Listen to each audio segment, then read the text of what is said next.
Hello everyone, this is Brandon Garrett from Snow Garrett Wealth Management with our February 2015 Economic Update. In this month's video, we'll talk about some of the major economic headlines to give you some insight into what they might mean for you as an investor. Please stay tuned at the end for a required disclosure statement. Financial markets continued to be volatile in February as overseas events overshadowed the U.S. economy. While domestic indicators show that economic growth is on track at home, investors worried about what might be brewing overseas. Europe was in focus as Greece negotiated with EU creditors for a new round of bailout money. While Greece's new leaders promised voters to end painful austerity measures, the new agreement didn't resolve anything. Instead, it kicked the can down the road until the next round of credit talks.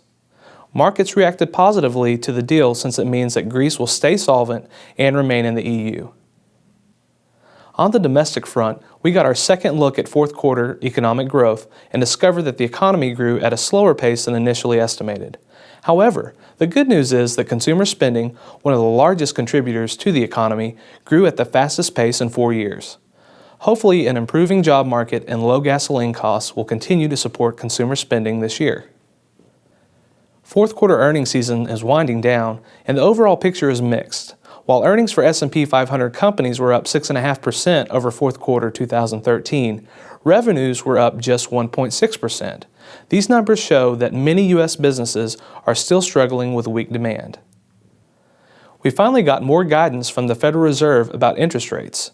Fed Chair Janet Yellen spoke before the House and Senate and indicated that the central bank may raise rates as early as July. Though the rate raise may affect the stock market, banks may respond by raising consumer rates to compete for your business.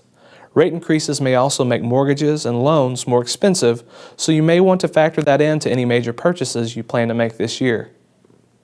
In the weeks ahead, we expect to see additional volatility as investors factor in interest rates, oil prices, and economic issues abroad. However, keep in mind that volatility often presents opportunities. We continuously monitor markets on our clients' behalf and always have our eyes open for investment opportunities. That's it for our February economic update. Please remember that nothing we talk about here is a recommendation, and if you would like to discuss your personal financial situation, please give us a call at 817-596-9301. We'd be happy to talk to you.